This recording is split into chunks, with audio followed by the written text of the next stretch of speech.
Apakah kehilangan bentuk rasa cemburu dari Allah? Iya, rasa cinta juga bisa. Dulu banget nih, kita nih, mohon maaf, yang baca Qur'annya rajin, ya, ngafal Quran, murojaah sehari bisa 5 juz, 10 juz. Tapi ketika begitu kenal dengan satu virus yang lebih bahaya dari corona. Jadi kalau lagi di Banten jadi koronce, sehat Yang lebih bahaya daripada virus corona itu ketika datang virus hawa nafsu dalam diri kita. Cinta juga hawa nafsu, begitu datang ditinggalin tuh Qurannya. Ditinggalin tuh bang ngajinya. Udah kagak nyoret kitab lagi, udah gak murojaah lagi. Datang satu laki-laki, datang satu perempuan. Akhirnya Qurannya nggak dibaca. Allah cemburu nggak? Cemburu. Akhirnya Allah patahkan hati kita. Merasakan yang namanya kehilangan. Dan ingat, ketika Allah Subhanahu wa taala mematahkan hati kita bukan tanpa sebab. Kenapa Allah patahkan hati kita? Agar kita ini kuat dan sadar bahwasanya sebaik-baik tempat untuk mencinta adalah Allah dan Rasulullah. Kalau kita mencintai manusia sampai kapanpun capek. Biar kata udah berumah tangga juga capek. Kenapa? Manusia itu PHP, pemberi harapan palsu. Tapi Allah PHP juga, pemberi harapan pasti. Maka kejarlah cinta Allah yang sudah pasti bagaimana pengakhirannya. Jangan terlalu sibuk mengejar cinta manusia yang belum pasti bagaimana akhirnya. Bertahun-tahun kita jagain jodoh orang. Aduh. Begitu hadirin undangannya di depan pelaminan belum sempat salaman udah pingsan. Makanya jangan terlalu sibuk mengejar cinta manusia. Kenapa Allah patahkan hati kita? Kenapa Allah jadikan kita mempunyai rasa kehilangan tadi? Kenapa?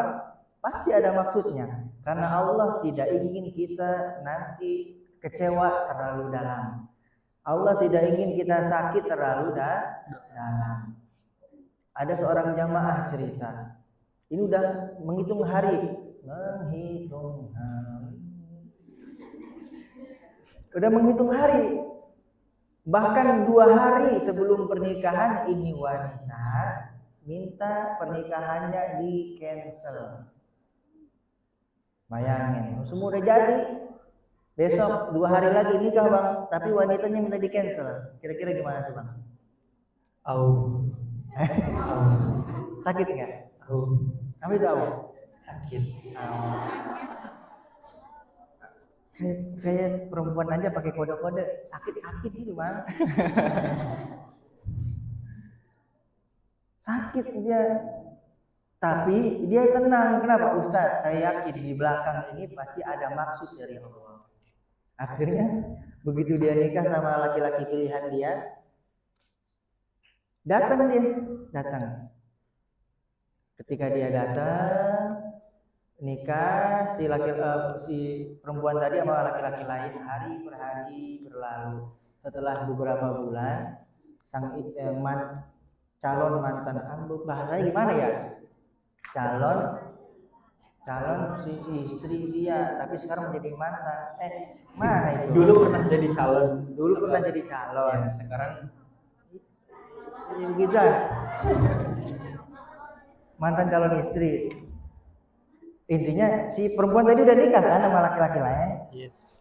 Bulan-bulan berlalu ternyata qadarullah si perempuan tadi jatuh sakit, terkena penyakit kanker. Sehingga menyebabkan payudara sebelah kanannya harus diangkat. Nggak nyampe 3 bulan, payudara sebelahnya diangkat juga. Nyampailah kabar ini kepada laki-laki tadi. Apa kata laki-laki tadi? Dia nggak bisa ngomong, dia cuma bisa nangis. Apa kata dia? Ternyata di balik ini ada maksud dari Allah.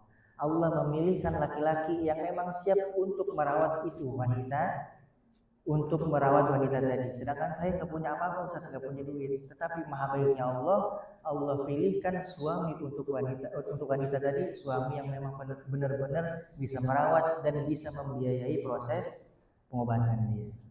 Kira-kira Allah baik apa jahat? Baik. Maka ketika Allah menghadirkan sebuah takdir di dalam kehidupan kita, jangan buru-buru kita menjudge Allah. Terima aja dulu. Karena dalam suatu keadaan kita tidak bisa untuk memikirkan, tetapi di suatu keadaan kita dipaksa untuk menerima aja dulu. Sebab dengan penerimaan kita tadi akan banyak pertolongan Allah yang datang kepada kita, sebab ridhonya kita kepada takdir Allah.